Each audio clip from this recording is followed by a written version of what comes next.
people will join us? Okay, yeah. So hello, everybody. Welcome to our second cluster talk.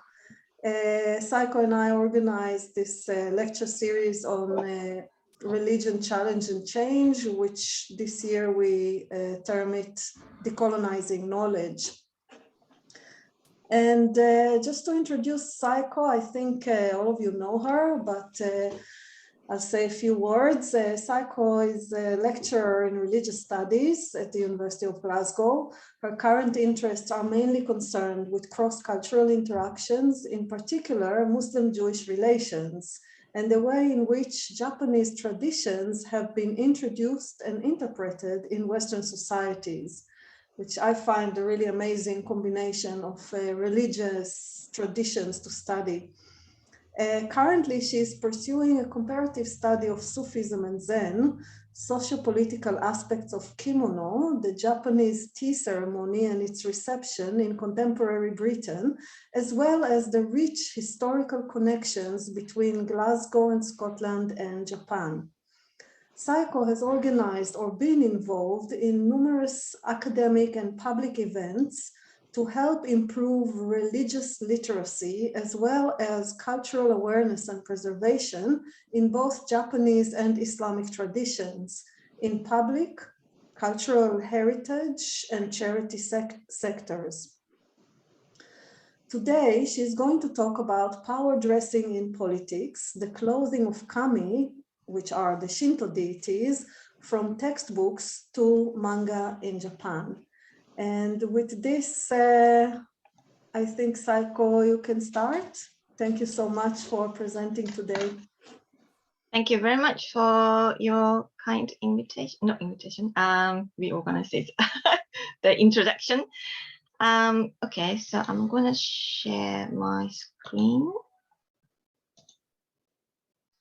And could someone let me know if you can see my screen?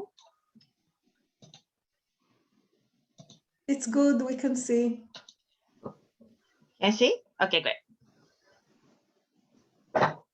Okay, thank you very much. So the title of our seminar series, as Ophira mentioned, Decolonizing Knowledge. So decolonization has been a buzzword, as you know, for some years as an approach to tackle a colonial legacy. And I have read various literature on decolonization, and I'm part of this international network of scholars on decolonization. And then I realized that there seems to be a dichotomous view of the colonizer and the colonized, like a powerful, dominant Western culture versus weak, disadvantaged indigenous culture.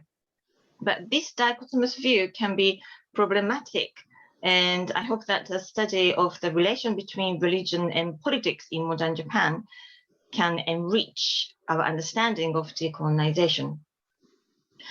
And since the latter half of the 19th century, Japan went through profound changes. So first, it transformed itself from an isolated society at risk of colonization to a modern state by adopting Shinto as a state ideology.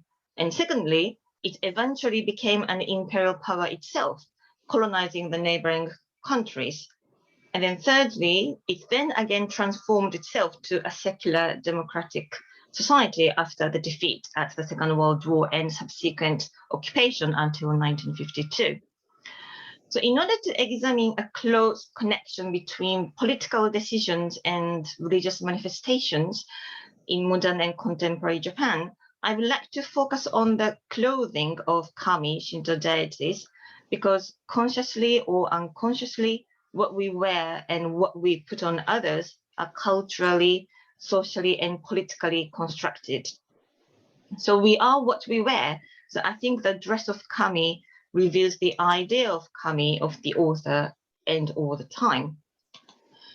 So I will first discuss complex pictures of Shinto, which is usually considered to be the Japanese ancient indigenous religion, as well as Kami, just to set the scene. And I will then compare the depiction of Kami clothing after the two key turning points in modern Japan, the Meiji Restoration and the end of the Second World War. At the beginning of each era, I will explain the historical background and the standing of Shinto to put everything in the context. This is part of my new project and very much work in progress, partially because I haven't been able to go back to Japan since 2019.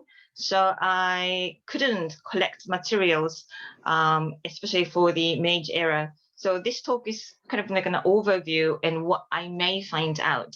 So any feedback would be like really welcome. So let's look at Shinto and Kami first. It's not really an easy task to provide a clear definition of Shinto, which literally means the way of Kami, or the deities. The origins of Shinto are not clearly defined. So at this moment, it is probably best to consider that animism or shamanism, ancestor worship, and nature worship gradually came to take on distinctive ritual forms, which are later called Shinto. So part of the difficulties of defining Shinto lies in its doctrinal latitude, because it has no founder and no sacred text or creedal requirement. Historically, Shinto has been influenced by various foreign traditions, especially Buddhism, but also Confucianism, Taoism, and the Yin theory. In particular, Shinto and Buddhism have merged to the extent that it is often impossible to separate the two. So these deep interdependencies also make it difficult to define Shinto. So let's look at Kami, who are supposed to be the object of worship in Shinto and the central focus of today's talk. So Kami are not God in the Bible or the Quran, and Kami can be both singular and plural in Japanese. The term Shinto is often associated with the expression Yaoyorozu no Kami, literally 8 million of Kami, but this just indicates the immense number of Kami found in Shinto. Nobody knows the exact number of Kami because Kami can reside in anything. And some Kami are related while the others are not. And some Kami possess functions or characters while the others do not. So compared to the monotheistic God, the distinctive characteristic of Kami is that they are not necessarily good or just or fair. So Kami are the power to inspire. Evil and harmful things are also rated as Kami if they are powerful enough, including natural phenomena, humans' dead souls, or rocks, or rivers, trees, mountains, dolls, hair, needles, and so on. It's quite difficult to categorize Kami, but they can be loosely divided into 4 groups: Kami in the Japanese classics, syncretic Kami, combinatory Kami, nature Kami, and culture Kami. By the way, this is a very academic classification and explanation of Kami. It's not a common understanding at all. It's just for learners in a way. So the Japanese classics relate numerous stories about Kami, and some scholars point out similarities between Japanese mythology and Greek mythology. So probably you can imagine what kind of Kami appear in the stories. And the second one is based on Kami Buddha syncretism. And so some images appear later. So some Kami are considered to be Buddha and some Buddhas are considered to be Kami, so it's vice versa. And nature Kami recognizes great power in natural objects and phenomena. So there's a Kami of wind, Kami of thunder, the very famous image of Kami of wind and Kami of thunder. And there's Kami of earth, mountains, forests, rocks, seas, rivers. And animals are also viewed as Kami. So there's Kami of snakes, Kami of deer, wolves, bears, monkeys, foxes, rabbits, crows, dragons, etc. And the last one is just really all the rest. There's a Kami of dwellings, Kami of communities, and we see functional Kami, something related to various processes of human life. For example, Kami of birth, Kami of death, Kami of disease, matchmaking, or some Kami are related to economic activities. So Kami of the field, fishing or market, and really miscellaneous, and Kami of scholarship, Kami of fortune, also Kami of poverty, Kami of war, and also human Kami. including both persons who were considered as kami while living and also those after death. So it's really like anyone and also anything can be rated as kami. And in Shinto, kami, nature, human beings, we all have mitama. Something spirit is often rendering as spirit. So for kami, two sides of mitama are often discussed. Nigi mitama, so peaceful and gentle aspect of a spirit, and also rough and violent side of a spirit. So the gentle side of mitama is the normal condition. The rough side appears during times of war or natural disasters. And this rough side changes back to the nature of peaceful side by receiving ritual attention. So they are alternative aspects of the same spirit, but many shrines worship the two aspects of the spirit separately. And in Shinto, this mitama dwells in natural phenomena in plants and animals. Mitama also dwells in man-made objects and tools. And for example, Tsukumogami and tool kami, which appears later, some Tsukumogami originally abandoned utensils. For example, this is a famous medieval recording of Tsukumogami. Its scroll relates a story of tools which were abandoned. So these are the tools abandoned after years of service. And then they felt resentful because they were abandoned, and they became vengeful kami. So these are supposed to be vengeful kami, but some of them are actually quite nice and cute. But anyway, so they're supposed to be vengeful and naughty. So in this story, after learning Buddhist teachings, those vengeful tool kami, Tsukumogami, repented and eventually attained Buddhahood. So you can see like mixing of Shinto and Buddhism here as well. There is actually a recent film, this is just a footnote, Tsukumo, which was nominated for Oscar short animation in 2013 or 14, and featuring a traveler who is surrounded by Tsukumogami, this tool kami, but he managed to appease them by repairing the old items.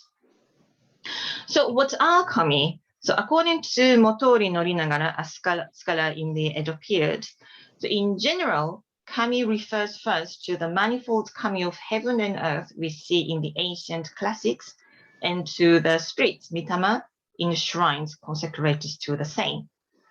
And it further refers to all other awe-inspiring things, people of course, but also birds, beasts, grass and trees, even the ocean and mountains, which possess superlative power not normally found in this world. Superlative here means not only superlative in nobility or goodness, because things which are evil and weird as well, if they inspire unusual awe, are also called kami. So Motori states here that virtually anything may be kami if it makes us feel the existence of supernatural or extraordinary power and impresses us with a sense of awe, regardless of whether it is good or evil. So kami are the power to inspire.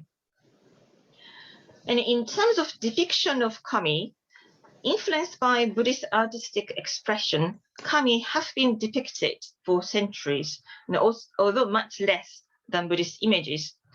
And you see a number of Buddhist statues at any Buddhist temple in Japan, while you won't really see kami statues at a Shinto shrine as the object of worship, but there are many kami illustrations. Before the Meiji Era, during the Edo period, so until the mid-19th century, kami were depicted in contemporary costumes rather than an old one. For example, this is various kami at Grand Shrine of Izumo by Utagawa no Kunisada.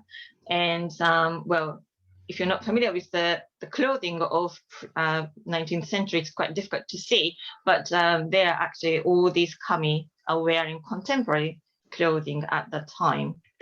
And this is a painting of catfish, Namazu, and Kashima Daimyojin kami. And so this kami is wearing this costume, and which is exactly the same as what Shinto priests would wear at that time, and also still now as well. And well, thanks to kami Buddha syncretism I mentioned, kami were depicted as a Buddha as well. So this kami statue, this Hachiman kami, it looks like just a Buddhist statue, but it's actually Hachiman Kami. And Hachiman Kami is depicted as a Buddhist monk as well. So this one again looks like just a Buddhist monk. There's a lotus flowers as well. But here you can see a torii gate. This is the gate used at the beginning of a Shinto shrine. So that's also indicating the Shinto. This is actually Shinto Kami as well. So after this background, I would like to now look at the dress of Kami, focusing on the Meiji era and the post-Second World War era, the two turning points in the modern history of Shinto. So first, I would like to give you some historical background. Since the 17th century, for over 220 years during the Edo period, Japan adopted the isolationist foreign policy. Under this policy, relations and trade between Japan and foreign countries were severely limited. This policy was forced to end in 1853 when the American black ships came to Japan and forced the opening of Japan to American trade and by extension Western trade through a series of unequal treaties. After an unstable period of more than 10 years, 1868 saw the end of the samurai ruling. The imperial rule was restored under the Meiji Emperor. The aim of this newly established government was to strengthen the country, trying to catch up with technological advancement of the West, and amend the unequal treaties Japan had to sign with many Western countries. So in order to do so, the Meiji government went through a series of political, legal, religious, cultural, social, and economic policy changes, which were designed to convert Japan to a modern, strong nation state. So the change of relation between Shinto and the state was part of this transformation of the whole country. Since around the 6th century, both Buddhism and Shinto had been the essential part of political rule in Japan. And until the Meiji era, the state patronized Buddhism and Shinto, often in combination. And doctrinally, the two traditions merged with Confucianism and Taoism. But one faction of restoration leaders was devoted to Shinto nativism and claimed that many of Japan's problems came from Buddhism, which became very powerful in pre-Meiji era. So they issued an order for the separation of Buddhism and Shinto in 1868. So the state patronage of Buddhism was abolished in Meiji, and the new Meiji government foundation was described as a restoration of imperial rule based on unity of government and ritual. So they're kind of going back to the ancient time. And Shinto was the source of the rituals and creed of the Japanese nation. So state Shinto is the term used to describe systematic state support for Shinto from the beginning of the Meiji period to the end of the Second World War. So we see government support for or regulation of Shinto shrines and priests, and we also see the emphasis of emperor's priestly roles. So his divine origin was emphasized.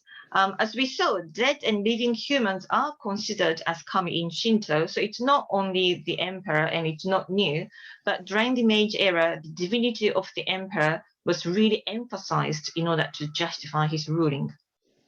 We also see state creation of Shinto doctrine and ritual, and construction of Shinto shrines in Imperial Japan's colonies, and compulsory participation in Shinto shrines or shrine rites. We also see teaching Shinto myth as history at schools, and suppression of other religions that contradicted some aspects of Shinto. So in order to build a strong country, the restored imperial rule used the Shinto tradition as the chief ideological tool to legitimize the political system and civic morality through emphasizing the royal connection with Shinto mythology and downgrading the status of Buddhism in relation to the state.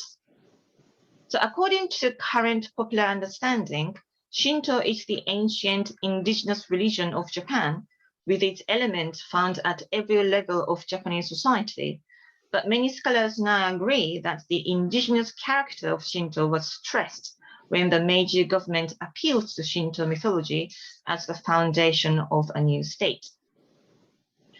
So in terms of clothing, during the Meiji era, wearing Western clothes was encouraged, as you can see in this image. So especially for the elite class, and both men and women, they were encouraged to wear Western clothes.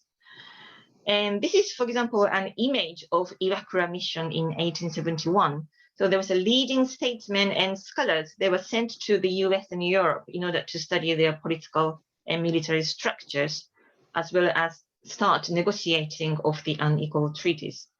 So the middle person, this one is Iwakura Tomomi, the leading figure. At the beginning of the Iwakura mission, his hair was in a traditional style. This is a samurai top knot, chomage, and wearing kimono. But he cut his hair when they were in Chicago and started wearing Western clothes.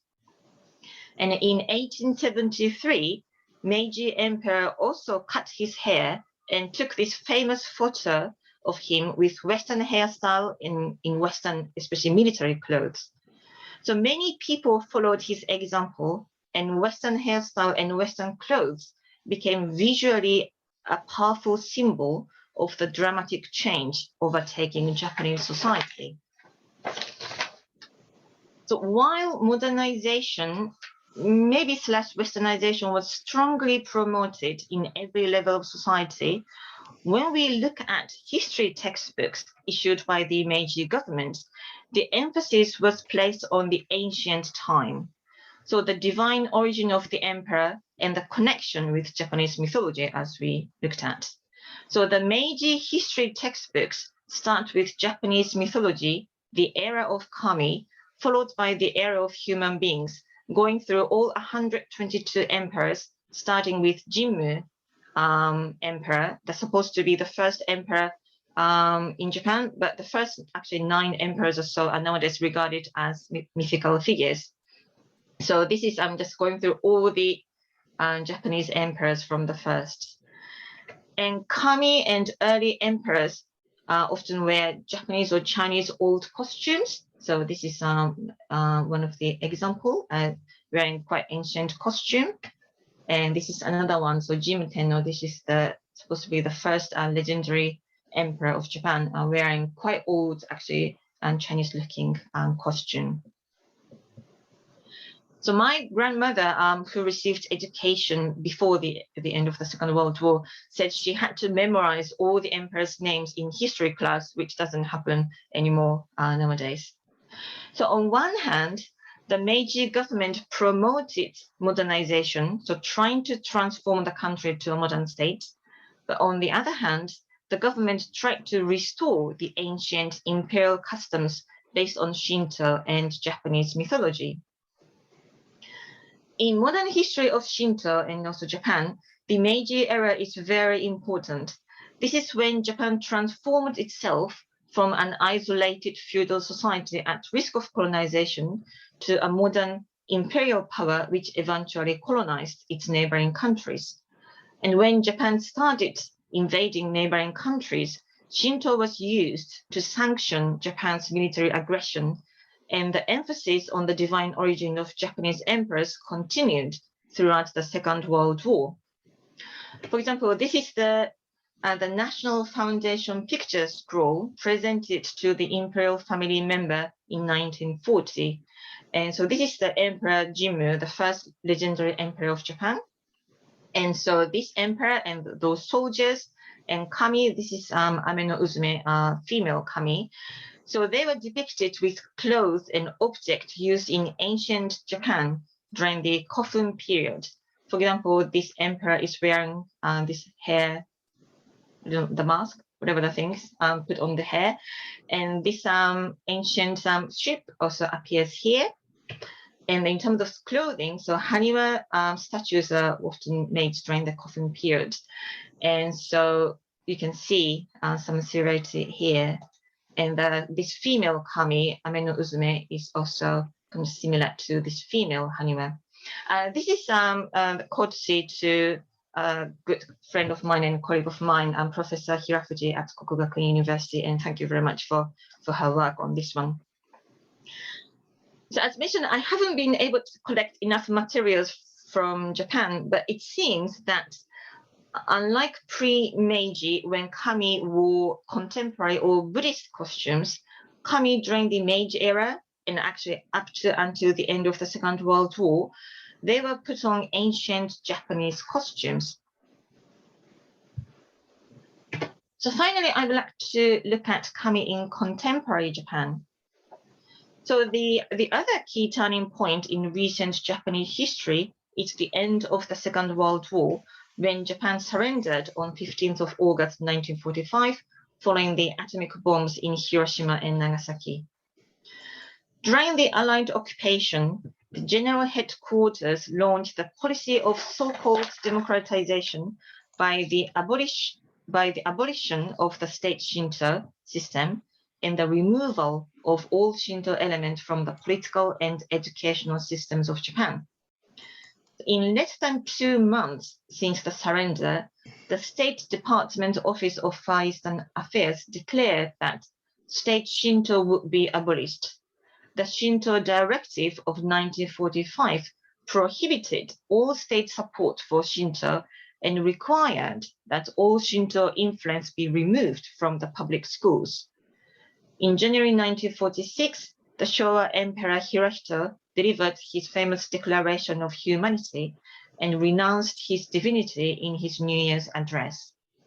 The post-war constitution of 1947 grants freedom of religion, mandates separation of religion from state, and prohibits state patronage of any religion. This is the biggest change in the recent history of Shinto. One of the aims of the General Headquarters was to reform Japanese political system by separating state from Shinto, which was closely tied to the imperial system and Japanese nationalism.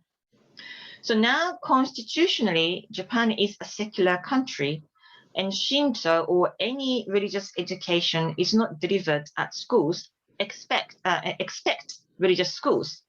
And the vast majority of those religious schools are Christian, followed by Buddhist, and the Shinto schools are the least. Actually, there are only 3 for high school, and there are only 2 Shinto universities in Japan. It doesn't mean, though, Shinto is in complete decline since the end of the Second World War. Despite a great number of Christian schools built by Christian missionaries, the number of Christians in Japan is usually around 1.5%. While a growing number of people go to Shinto shrines and engage with various Shinto and Buddhist rituals, ceremonies, and festivals individually and communally. The recent popularity of Shinto has led to a lot of popular literature on Shinto and TV programs. So these are just a random choice from Amazon, and reflecting lack of Shinto education at school age. Those publication and TV programs cover really the basics of Shinto and Kami. Most of them is about how to know Kami better, or the kind of encyclopedic or like illustration and explanation of Kami. This is like a very a basic ones these books cover. So here I would like to use manga comics to see how Kami are perceived and depicted in contemporary Japan. So comics in Japan are not only for children, they enjoy a great popularity in Japan from children to adults. As Rota in Comics in Translation says, so manga richly exploit Japanese culture and openly draw from folklore and traditions. Japanese comics frequently talk about classic demons and monsters or legends. So numerous comics manga have been published which have Kami as main characters, or side, or both. And here I chose some examples of Kami and their clothing. As we saw, Kami can be anything and anyone. So there are a few examples of Kami who used to be something else. And there's one example of Tsukumogami, a tool Kami, and also one example of Kami who has been always Kami. And the last one is Kami from Japanese mythology. So the first one is Kamichu. There's a shy, ordinary junior high school student, that's her. She suddenly discovered that overnight she became Kami when she got up. Surprise! She was Kami now, but she has no idea what sort of Kami she is or what her powers are. And so this is a very at the beginning and talking to her classmate and saying that, well, I just became Kami.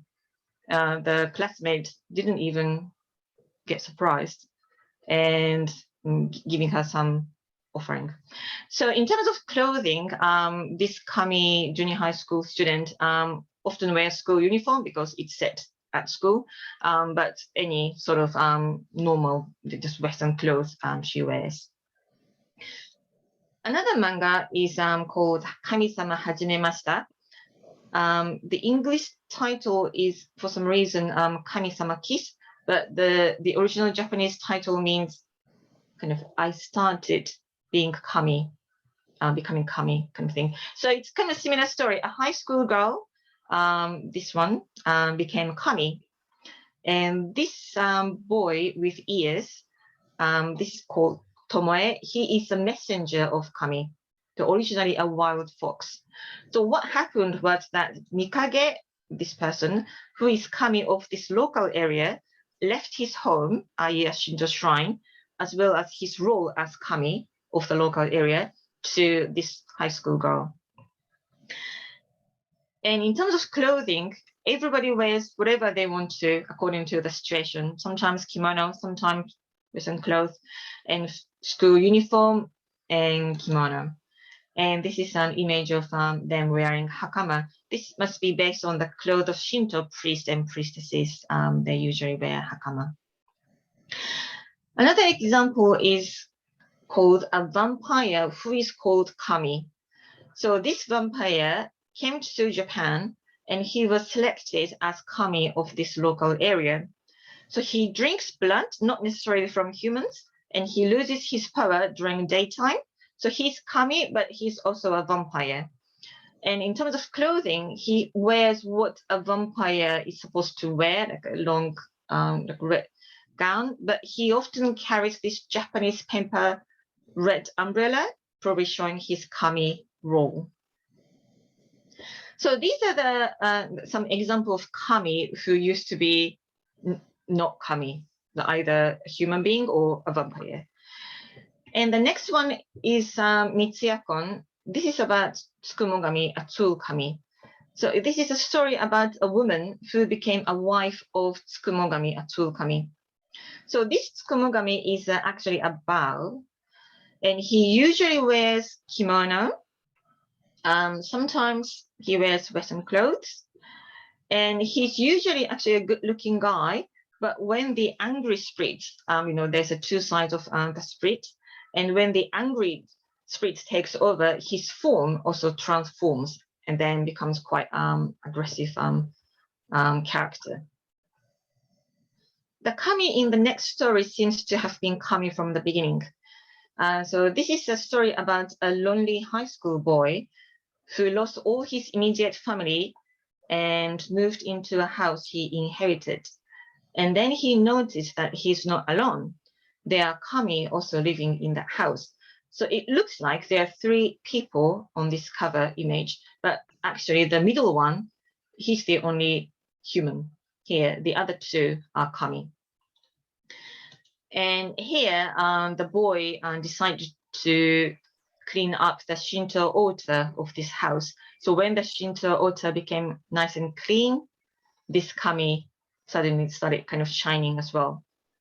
In terms of clothing, the Kami in this house wear whatever the other people wear in this house. So in the pictures, somehow they can be also in the picture, and in the old pictures, they used to wear kimono.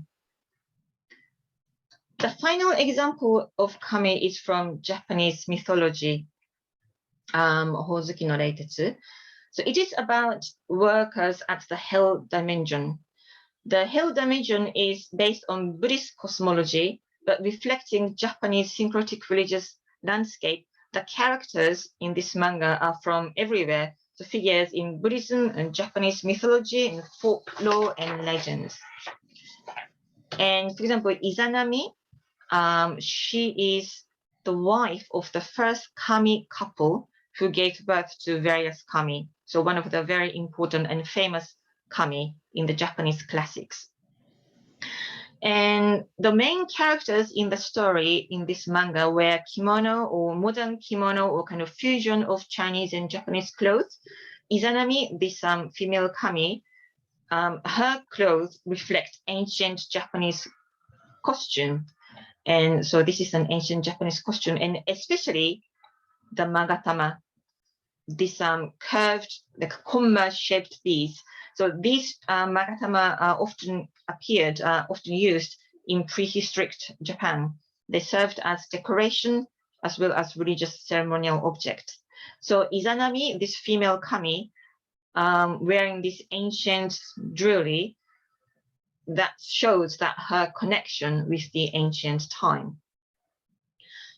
So these are just a random example I could get from here.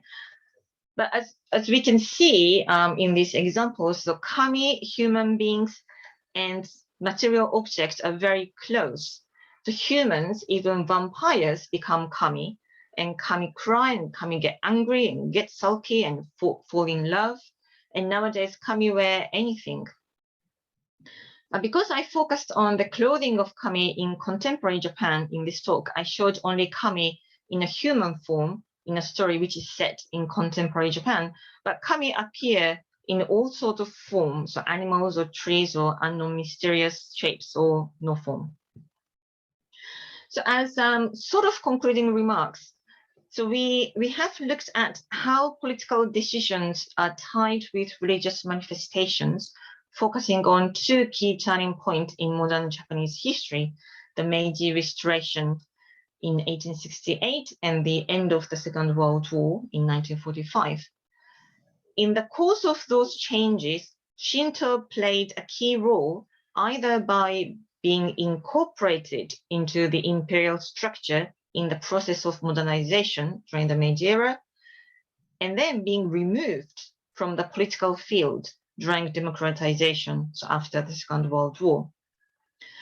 In contemporary Japan, there is no systematic education on Shinto, so the connection between the emperor and Japanese mythology is known, but it is usually considered to be just a story. And unlike the Meiji period when Shinto was patronized by the state, nowadays Kami are interpreted in a very flexible way. So accordingly, Kami clothing in manga greatly varies, as we have seen. So I see both continuity and change. So before Meiji, Kami were usually put on contemporary clothes or Buddhist costume. During Meiji and also up to the end of the Second World War, Kami were put on more ancient costumes. And nowadays, Kami are put on both contemporary costumes or ancient ones or something else. So I need to collect more materials, but it seems that the depiction of Kami dress reflects the rapid social and political change modern Japan has experienced, as well as the relationship between politics and religion in modern Japan. So as I said, this is really a part of a new project, and I'm trying to collect more materials from now on. So any feedback would be like really welcome. Thank you very much.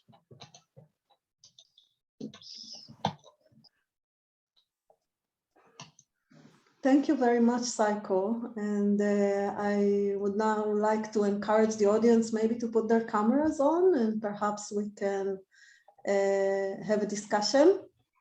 It was a great lecture, Saeko. Maybe I can start if nobody else has a question to ask, and you can meanwhile think about your questions, because there were so many issues that came to mind. Well, I do have a burning question. Yes.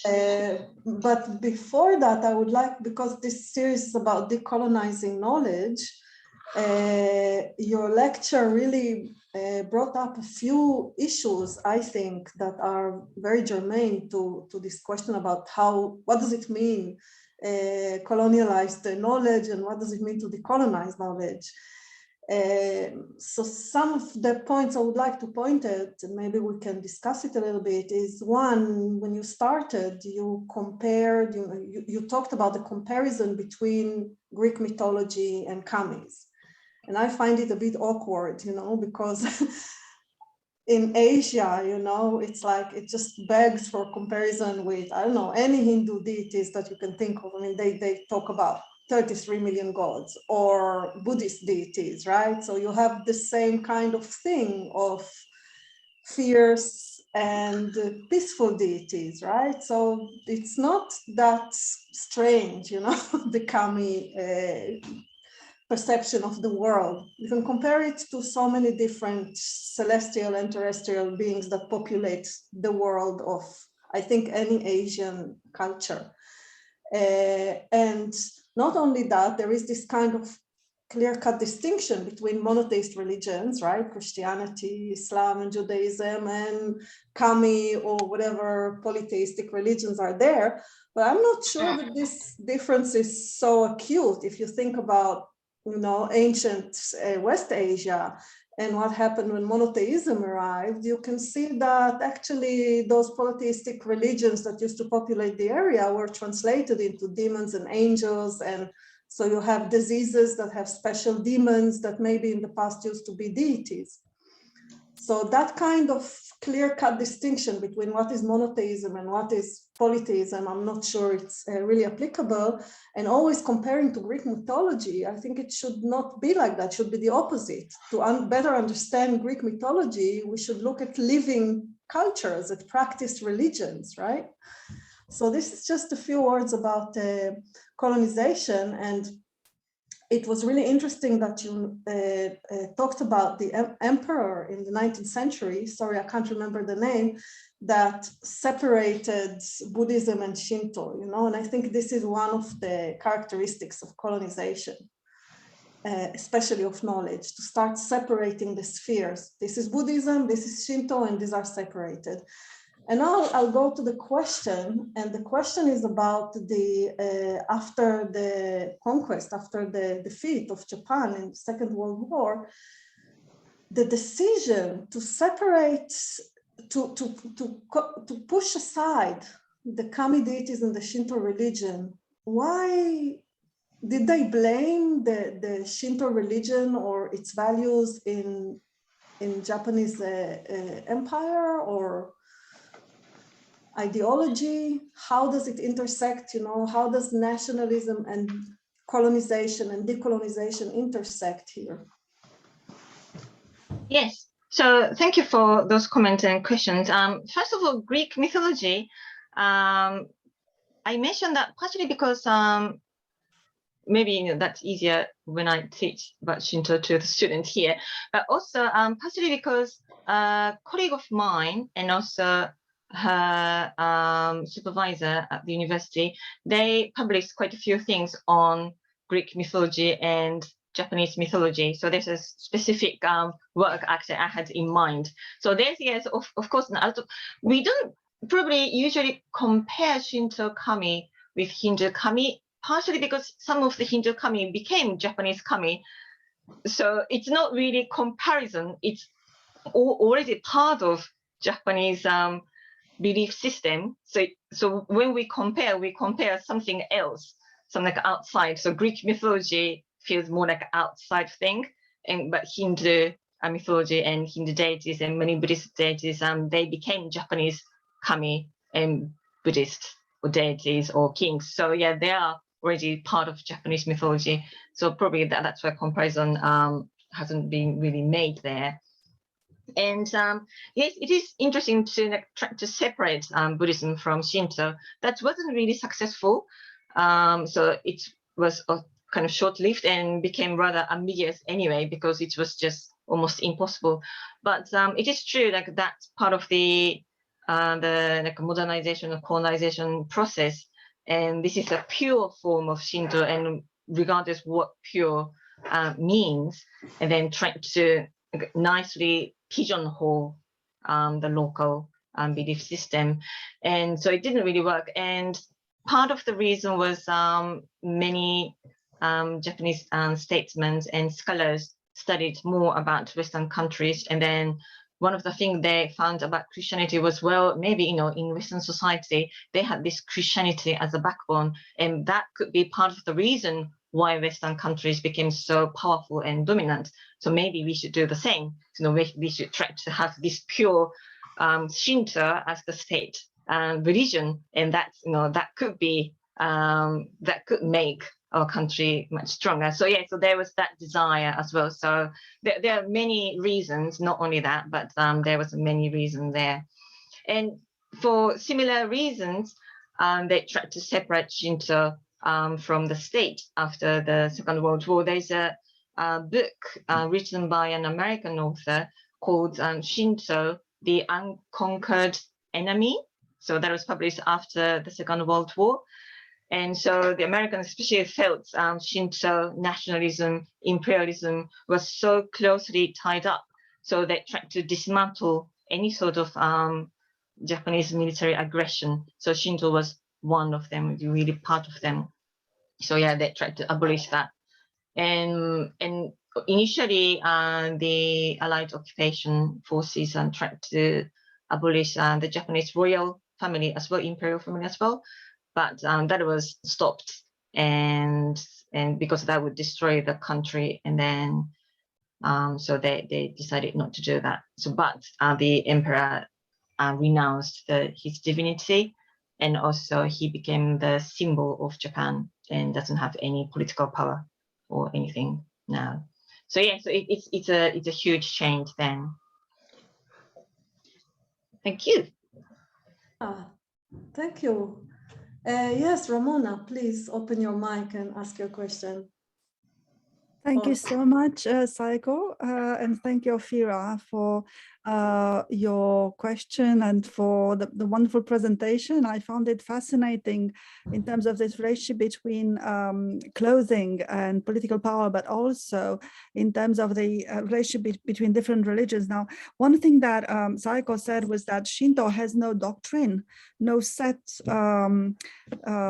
text or doctrine that is being taught as such. So I was wondering, in comparison to Christianity and other monotheisms in the Western world, how is Shinto transmitted, and is there any equivalent of what we call faith in Christianity? I mean, how are these relationships between humans and kamis dealt with, and what sort of belief do you have to engage with them? Or perhaps there's no such thing as conventional faith, and if there's no doctrine, how are these rituals or ideas conveyed and passed on from one generation to the next? Because I imagine it's very important in shaping a national identity around these issues of both clothing but also rituals. And as you're saying, Shinto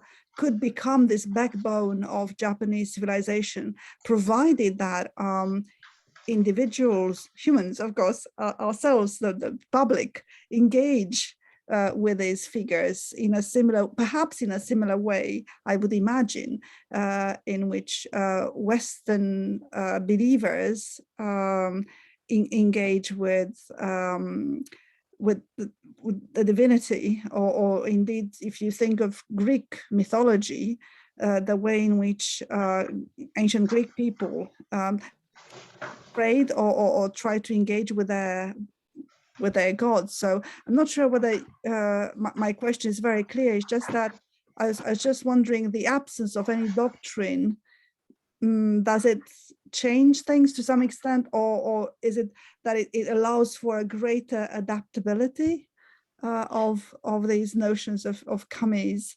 Yes. So thank you for your question.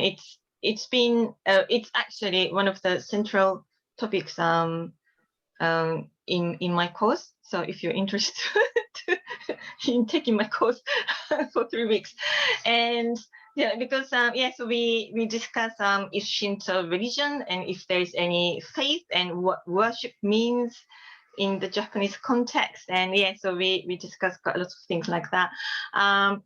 It is quite difficult because so there is no like Bible or the Quran, and so there's Japanese classics, but they are considered to be just stories, and as also we saw, like some kami appear in those Japanese classics, but the rest don't appear in the Japanese classics. So even though the Japanese classics are there, they are just part of it anyway.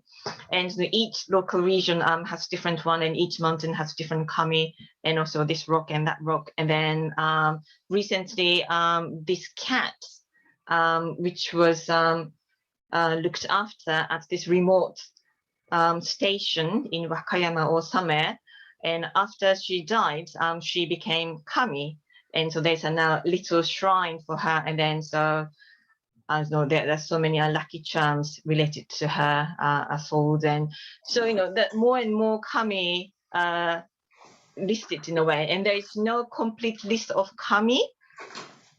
So there's no kind of systematic way of dealing with the kami there. So how to convey doctrine? So there is no doctrine, but so that's why maybe rituals are very important. So some scholars say like Japanese, and not only Japanese, but just focusing on Japan here, it's more about practice and rather than doctrine or like creedal requirements. So there is no Sunday service, or there's no Friday mosque, or there's no Shabbat. So there's nothing, no like weekly service Shinto offers, but there are some certain rituals. And so like in summer, and then twice a year, so there's big purification rituals. Or if you buy a new car, some people would like to have a Shinto priest to come and do some purification ritual. And at the beginning of the year, many people, like literally millions of people, visit a Shinto shrine and for just wishing for good luck for this year. And when you're pregnant or when you're a certain age, or there are so many rituals throughout the year, and throughout also marking like life stages as well. So that's probably how tradition have been transported as well. And so there's no kind of set reading we would have to do. And so that's why, like during the Meiji and also during the war, Shinto mythology was taught as history, and so it wasn't like treated as religion. It was a history. And so there's a categorization issue as well. The term religion itself is relatively new. So that the term we use for religion in Japan is now shukyo. That term was not coined, but the term started to be used to designate what seems to mean religion means in English, was just 19th century, after the black ships, American black ships, came to Japan.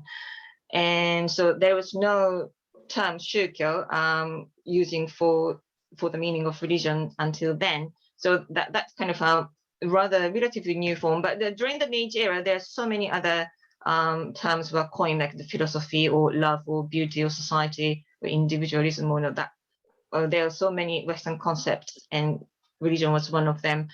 And so there was always some kind of classification issues there. So I used to, at the university in Tokyo, I used to belong to a research, like a study group, looking at Shinto shrines and Buddhist temples in Japan. And we, every week, we got together and then studied Buddhist statues and Shinto architecture and Zen gardens and everything. But the name of this study group is the study group of historical sites. Nobody thought, and nobody still thinks, we were studying religion. It was history. And my first degree was history, but I studied Buddhism or Shinto there. And also Shinto mythology is taught in Japanese language, or Japanese literature. And because usually most universities in Japan don't have religious studies. And for various reasons, I need another 2 hours to explain why. So there's nobody who studies so there's also classification issues as well. So what is doctrine? What is faith? What is worship? Again, like, that's a huge issue. I hope we can discuss. Thank you, Saeko.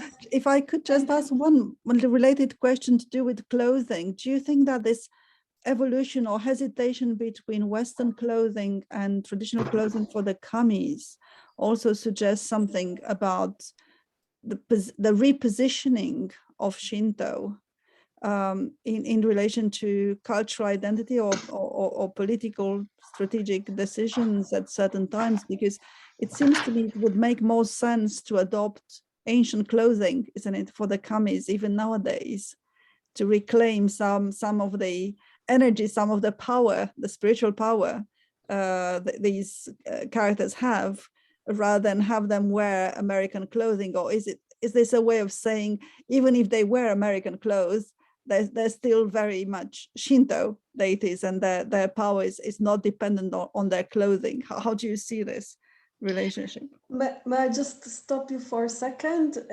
I know that you wanted to have just 1 hour, but perhaps we can stay a bit longer. I see there is another question here hanging in the air and waiting to be asked.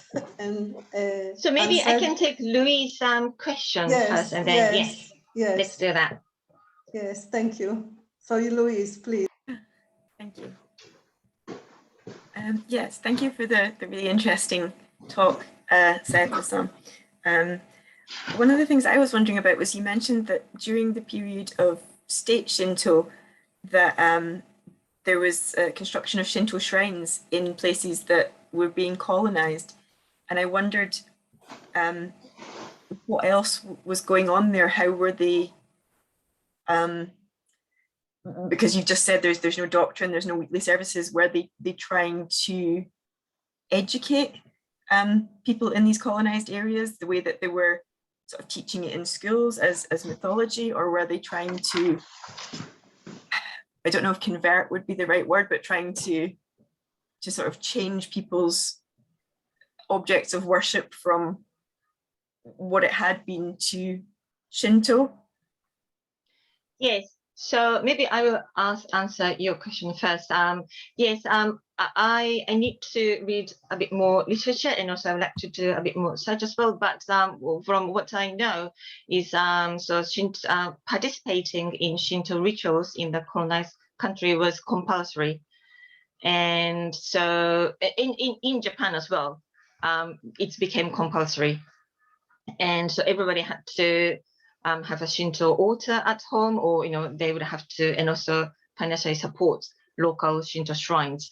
And so there is no doctrine, but Shinto mythology was taught as history in the colonized country as well. And how they actually accommodated or negotiated with the local tradition there, that's something I would like to actually look into more closely. But I heard that I think it was in Korea, some aspects were actually left, and then I have seen some photos of priests look like a Shinto priest and still now performing, and so there may have been some sort of syncretic elements there as well. But yeah, I have to double check that more there. But yes, it became compulsory in the colonized territory, so that's for sure, as in Japan. And in terms of clothing, and yes, so it has what was the question? Oh yes, so why wearing American clothes or jeans? Yes, maybe because that's how many people perceive Kami. Kami in Japanese classics tend to wear old clothes. Well, actually, having said that, no, I have seen some video games related to Kami wearing just like jeans and t-shirts. So yeah, not necessarily, but yeah, because Kami can be anything and should be able to wear anything. So I think that's the current understanding of Kami. But and probably it was the understanding before Meiji as well. And because before Meiji, Kami used to wear contemporary clothes or Buddhist costume. And it was only the Meiji Era. It was more like a top-down decision, Kami, and so the emperor's connection with the ancient time was really stressed. So all the official textbooks, it looks like Kami always wore ancient costume. And what I would like to do is I would like to look at the depiction of Kami in the more popular newspaper during the Meiji time, because that kind of top-down decision it must have taken some time to go into the popular society. And so the state authorized textbooks, we can see the Meiji government could control that, so that all the Kami may be wearing ancient costume, but the popular newspapers, they were for the masses. I would like to know what is happening there and how, or to gradually Kami started wearing ancient costumes, or I don't know. That's something materials I would like to collect from Japan, but I haven't managed to do that.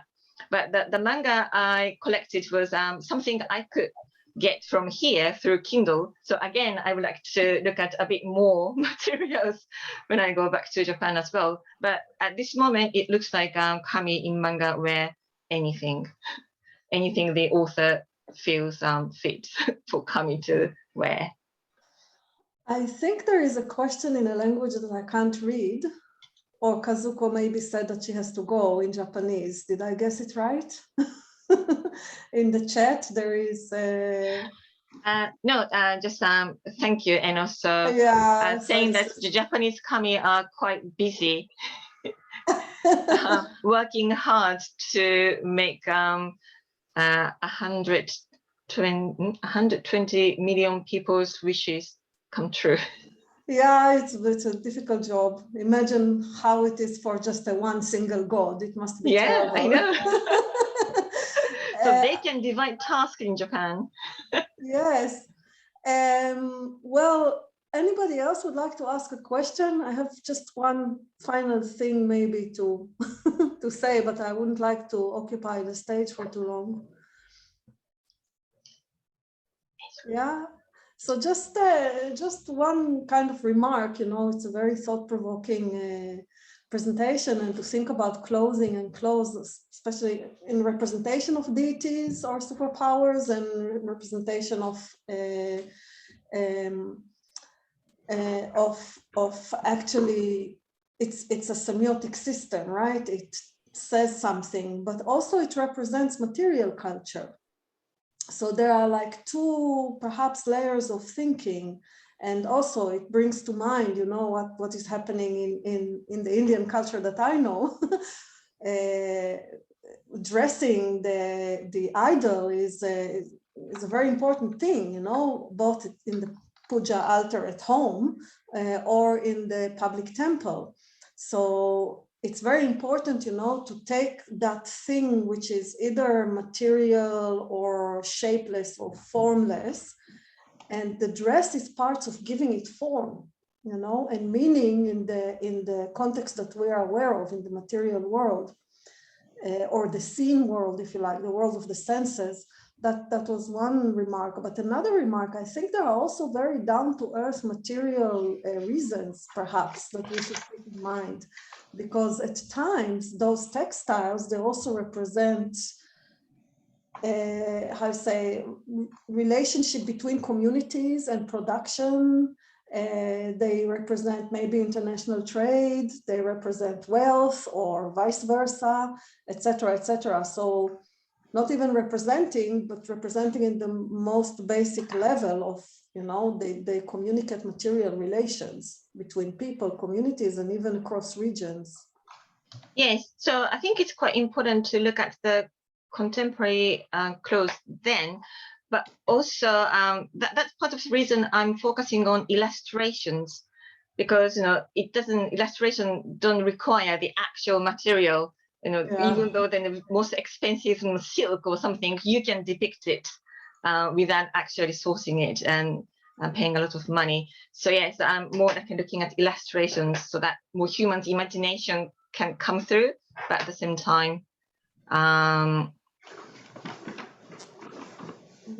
yes. Oh, yeah. Sorry. So there's Ramona. Yes. So it is not disrespectful to dress a kami in Western clothes. No, it is not disrespectful at all to dress a kami in Western clothes. And so it's interesting. Many people talk about cultural appropriation here often. And I really like to problematize the term appropriation, because like many people have told me, like, oh, I like to wear kimono, but no, I don't want to appropriate Japanese culture. But when I wear jeans and t-shirts, nobody has accused me of appropriating Western culture. So I think it's always like one way of usage, appropriation. So yes, but that's something I'd like to put that into this discussion. But anyway, I think maybe we should finish. Yes. So unless there is any other thing. No, yes, okay, thank you. Thank you so much, Saeko. And I would just like to remind everybody that we are having another, the final lecture for this lecture series, 17th of May. We're going also to advertise it. It's about animals, especially donkeys and mules, in the service of the British Raj in India, in South India, during the so-called Malabar Rebellion. The lecture is by Mahmoud Kuria, and I look forward to seeing you all. It's going to be a very interesting perspective on colonialism and the perspective of animals.